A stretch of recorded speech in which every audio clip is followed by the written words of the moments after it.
हर हर महादेव, जय माता दी श्रोतागणों। स्वागत है आपका धार्मिक कथाओं की इस दुनिया में। यहाँ पर आपको पुराणों से मिलने वाले ज्ञान से अवगत कराया जाता है।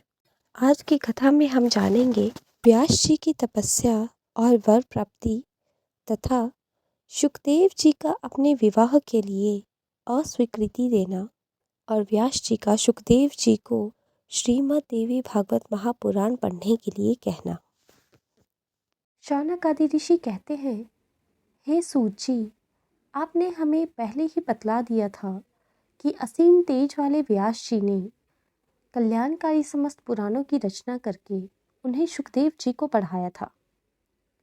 व्यास जी ने घोर तप करके किस प्रकार सुखदेव जी को पुत्र रूप में प्राप्त किया।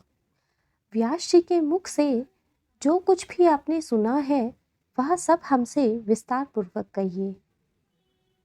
सूत जी बोले, सत्यवती पुत्र, व्यास जी से जिस प्रकार योगी जनों में श्रेष्ठ साक्षात मुनि स्वरूप सुखदेव जी उत्पन्न हुए, उत्पत्ति के इस इतिहास को मैं आप लोगों को बता रहा हूँ। सत्यवती के पुत्र महर्षि व्यास जी पुत्र प्राप्ति के लिए दृढ़ संकल्प करके अत्यंत मनोहर सुमेरु पर्वत के शिखर पर कठोर तपस्या करने लगे।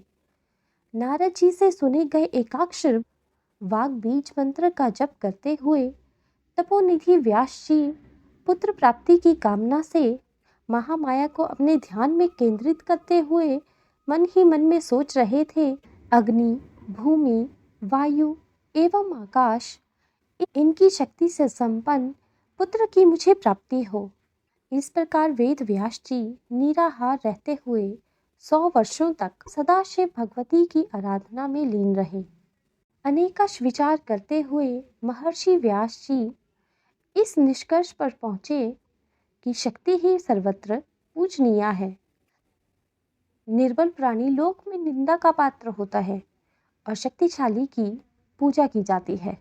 जहाँ पर पर्वत शिखर पर कर्णिकार पुष्प के अद्भुत वन में देवता एवं महातपस्वी विहार करते हैं, जहाँ सूर्य, वसु, इंद्र, पवन, अश्विनी कुमार एवं ब्रह्मवेताओं में श्रेष्ठ अन्य मुनिजन निवास करते हैं, उसी सुमेरु पर्वत की चोटी पर सत्यवती नंदन व्यास जी ने तपस्या की। उनके इस तपश्चरण के प्रभाव से समग्र चराचर जगत व्याप्त हो गया और पराशर पुत्र व्यास जी की जटा अग्निवर्ण हो गई। तदंतर व्यास जी का यह तेज देखकर इंद्रदेव भयभीत हो गए। तब इंद्रदेव को व्याकुल देखकर भगवान शंकर उनसे कहने लगे, आज आप इस तरह भयग्रस्त क्यों हैं? तपस्वियों से कभी भी ईर्ष्या नहीं करनी चाहिए।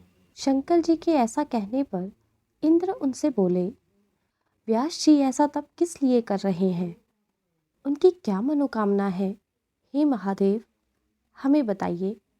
शिव जी बोले, व्यास जी पुत्र प्राप्ति की कामना से यह कठोर तप कर रहे हैं। इन्हें तपस्या करते हुए पूरे 100 वर्ष हो चुके हैं, अतः मैं उन्हें कल्याणकारी पुत्र प्रदान करूंगा। सूत जी बोले, दया भाव से युक्त प्रसन्न मुख वाले जगत गुरु भगवान शंकर इंद्र से ऐसा कहकर मुनि व्यास जी के पास जाकर बोले, हे वाष्वी पुत्र, उठो, तुम्हें कल्याणकारी पुत्र अवश्य प्राप्त होगा। तुम्हारा वह पुत्र सभी प्रकार के तेजों से संपन्न, ज्ञानवान, यशस्वी और सभी लोगों का सदा समस्त सात्विक गुणों से संपन्न तथा पराक्रम से युक्त होगा। सूत जी बोले, तब शंकर जी का मधुर वचन सुनकर उन्हें प्रणाम कर व्यास जी ने अपने आश्रम के लिए प्रस्थान किया। महर्षि व्यास अग्नि में समाहित अग्नि को प्रकट करने की कामना से अग्नि मंथन करने लगे। मंथन कर रहे व्यास जी के मन में उस समय महान चिंता हो रही थी कि मुझे पुत्र कैसे उत्पन्न हो, क्योंकि पुत्र प्रदान करने वाली उत्तम कुल में उत्पन्न तथा पवित्रता युवती स्त्री मेरे पास नहीं है और पतिव्रत धर्म में सदा तत्पर रहने वाली पत्नी मुझे कैसे मिलेगी। व्यास जी ऐसा विचार कर ही रहे थे कि आकाश में घृताची नामक अप्सरा उन्हें दृष्टिगोचर हुई। चंचल कटाक्षों वाली उस श्रेष्ठ अप्सरा को पास में देखकर कठोर नियम और संयम धारण करने वाले व्यास जी शीघ्र ही कामबान की मोह माया में फंस गए और सोचने लगे कि अब इस विषम संकट के समय में मैं क्या करूं। धर्म के समक्ष इस काम वासना से वशीभूत होकर यदि मैं छलने के लिए यहाँ उपस्थित हुई इस अप्सरा को स्वीकार करता हूँ, तब ऐसी स्थिति में महात्मा तथा तपस्वी यह उपहास करेंगे कि 100 वर्षों तक कठिन तपस्या करने के पश्चात भी एक अप्सरा को देखकर महातपस्वी व्यास जी इतने विवश कैसे हो गए। गृहस्थ आश्रम पुत्र प्राप्ति की कामना को पूर्ण करने वाला, स्वर्ग की प्राप्ति करने वाला तथा ज्ञानियों को मोक्ष देने वाला कहा गया है, किंतु वैसा सुख इस देव कन्या से नहीं प्राप्त होगा। पूर्व काल में मैंने नारद जी से एक कथा सुनी थी जिसमें राजा पुरुरवा उर्वशी के वशीभूत होकर अत्यंत संकट में पड़ गए थे। सूत जी बोले, उस सुंदरी देव कन्या घृताची को देखकर व्यास जी बड़े असमंजस में पड़ गए और सोचने लगे कि यह देव कन्या अप्सरा मेरी योग्य नहीं है, अतः अब मैं क्या करूं। वह अप्सरा भी व्यास जी को चिंतित होता देखकर भयभीत हो गई कि कहीं ये मुझे श्राप ना देते। तत्पश्चात भय से व्याकुल वह अप्सरा एक शुकी का रूप धारण करके उड़ गई। व्यास जी उसे पक्षी के रूप में देखकर आश्चर्य में पड़ गए।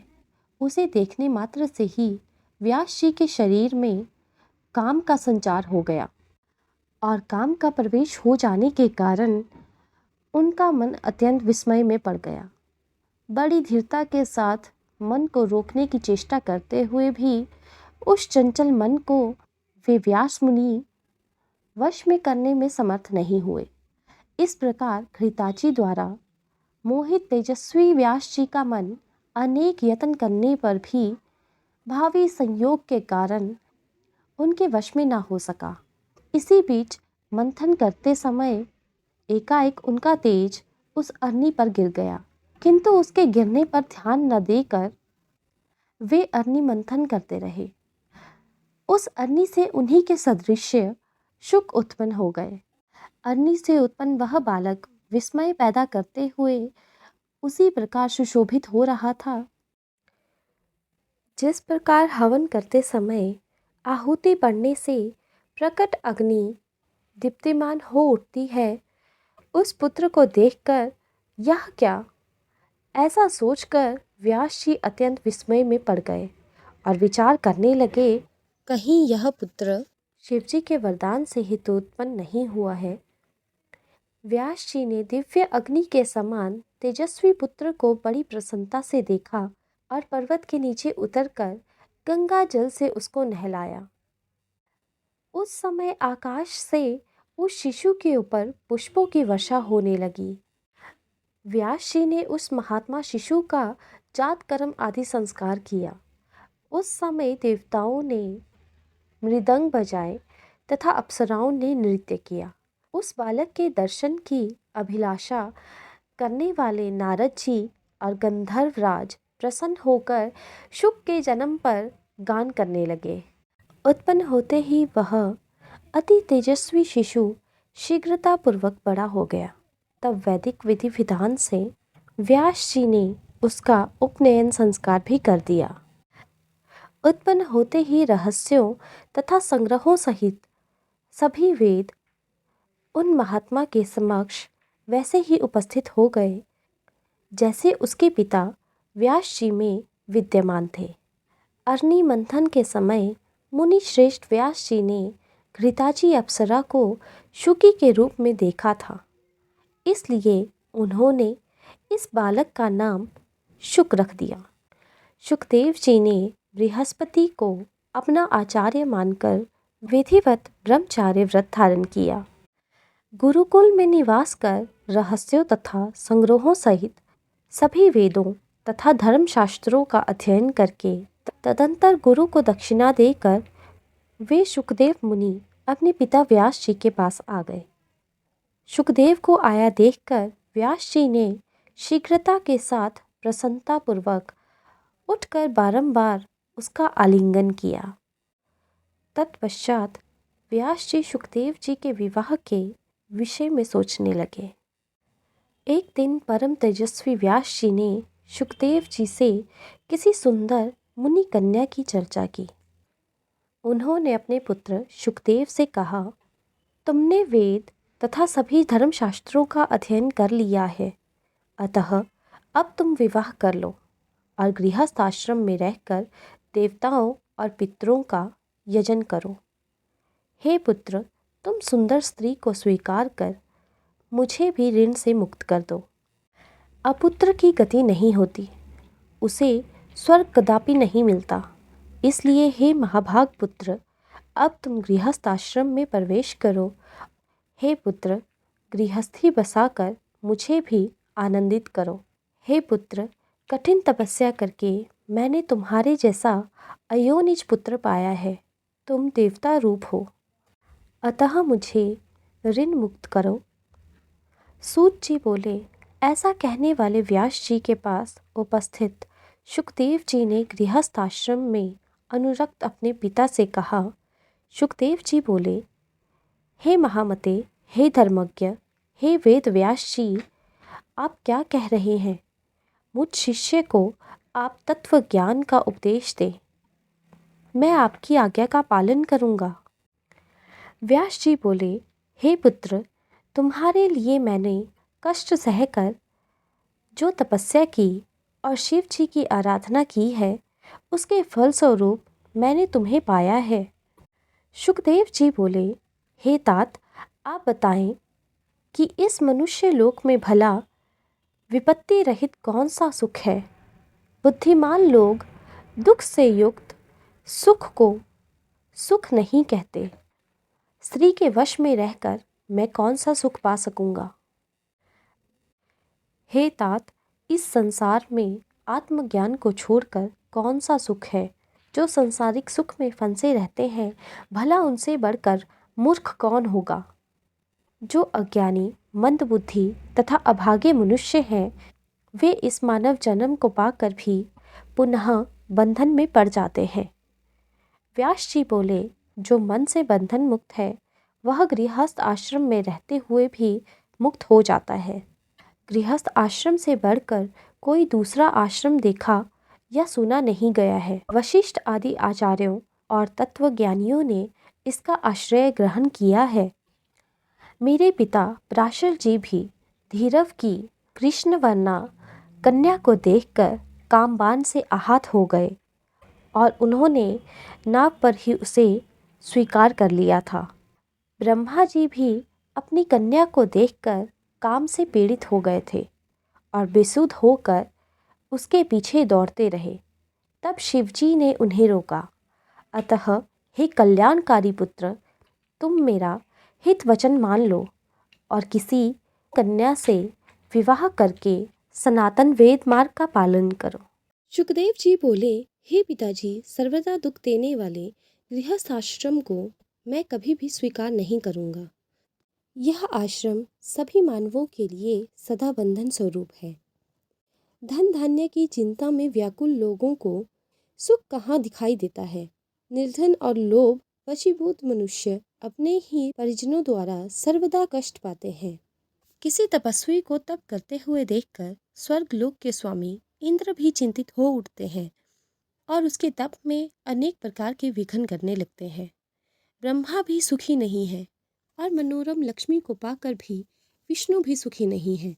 उन्हें भी दैत्यों के साथ युद्ध के द्वारा निरंतर कष्ट सहन करने पड़ते हैं और कठोर तपस्या भी करनी पड़ती है। भगवान शंकर भी सदैव दुखी रहते हैं, ऐसा मैं जानता हूँ, क्योंकि वे सदैव तपस्या करते हुए भी दैत्यों से युद्ध करते रहते हैं। इसलिए हे तात, मुझे सुखदायी ज्ञान शास्त्र और योग शास्त्र का उपदेश कीजिए। सूत जी बोले, इस प्रकार सुखदेव जी की बातें सुनकर व्यास जी बड़ी चिंता में पड़ गए। वे मन ही मन में सोचने लगे, अब मैं क्या करूं? तत्पश्चात उनकी आंखों से दुख के आंसू बहने लगे, शरीर कांपने लगा और मन में ग्लानि होने लगी। इस प्रकार शोक करते हुए अपने दीन तथा शोकाकुल पिताजी को देखकर आश्चर्य से विस्मित नेत्र वाले सुखदेव जी ने अपने पिता व्यास जी से कहा, हे तात, माया कितनी प्रबल है, जो कि यह वेदांत दर्शन के तथा वेदों का ज्ञान रखने वाले सर्वज्ञ पंडित जो सत्यवती सुत विद्वान व्यास जी को भी मोहित कर रही है, जो पुराणों के वक्ता, महाभारत के रचयिता, वेदों के विभाग करता हैं, वे भी मोह को प्राप्त हो गए हैं। माया बड़ी प्रबल है, जिसे बड़े बड़े विद्वान भी नहीं त्याग पाते। इन तीनों लोकों में कौन सा ऐसा है जो माया से मोहित ना होता हो। उस माया ने तो ब्रह्मा आदि देवताओं को भी पूर्व काल में मोहित कर दिया था। उन भगवती जगदम्बा के द्वारा रचित माया का बल तथा पराक्रम महान आश्चर्यजनक है। उन्होंने अपनी माया के प्रभाव से ईश्वर को भी अपने वश में कर रखा है। पौराणिकों द्वारा कहा गया है कि व्यास जी भगवान विष्णु के अंश उत्पन्न है।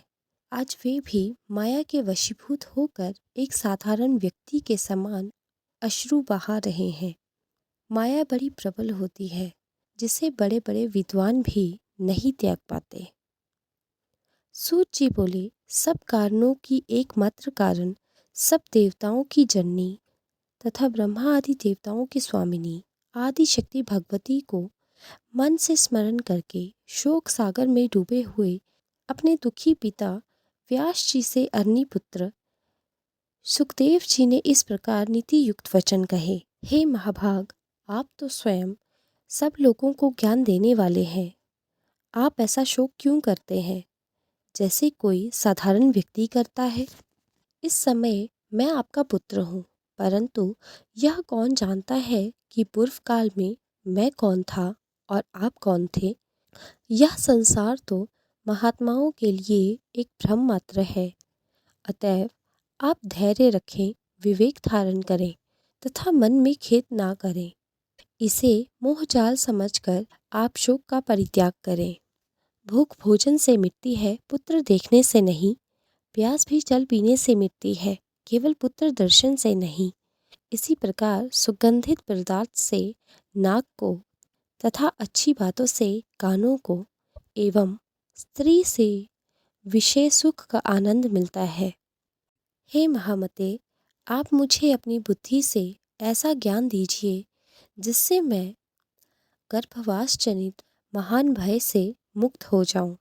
इस कर्म भूमि में मनुष्य जन्म अति दुर्लभ है, उसमें भी उत्तम कुल में ब्राह्मण का जन्म और भी दुर्लभ है।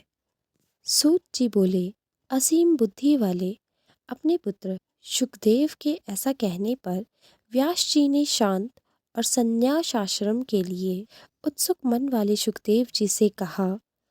व्यास जी बोले, हे महाभाग पुत्र, मेरे द्वारा रचित श्रीमद् देवी भागवत पुराण को तुम पढ़ो। वेद तुल्य यह पवित्र पुराण अधिक विस्तृत भी नहीं है। इसमें 12 स्कंद है। यह पुराणों के 5 लक्षणों से युक्त है। मेरे विचार में यह पुराण सभी पुराणों का आभूषण है। हे महामते, जिस भागवत के सुनने मात्र से सत और असत वस्तुओं का ज्ञान हो जाता है, उसे तुम पढ़ो। आज की कथा हम यहीं पर समाप्त करते हैं। आगे की कथा में जानेंगे श्री हरि की हयग्रीव अवतार की कथा। आशा करती हूँ श्रोतागणों कि आप सभी को मेरे द्वारा सुनाई गई यह कथा पसंद आई होगी और आप आगे भी इसे सुनना चाहेंगे। श्रोतागणों, अगर आपके इन कथाओं से संबंधित अन्य कथाओं के बारे में जानने की जिज्ञासा है तो आप उस कथा का नाम नीचे कमेंट बॉक्स में ज़रूर लिखें। मैं कोशिश करूँगी कि उस कथा को आप तक पहुँचा सकूँ। आगे भी इस प्रकार की कथा का लुत्फ़ उठाने के लिए जुड़े रहें धार्मिक कथाओं की इस दुनिया के साथ। यहाँ पर आपको पुराणों से मिलने वाले ज्ञान से अवगत कराया जाता है। आगे मिलते हैं आपसे अपनी नई कथा के साथ। तब तक के लिए हर हर महादेव, जय माता दी।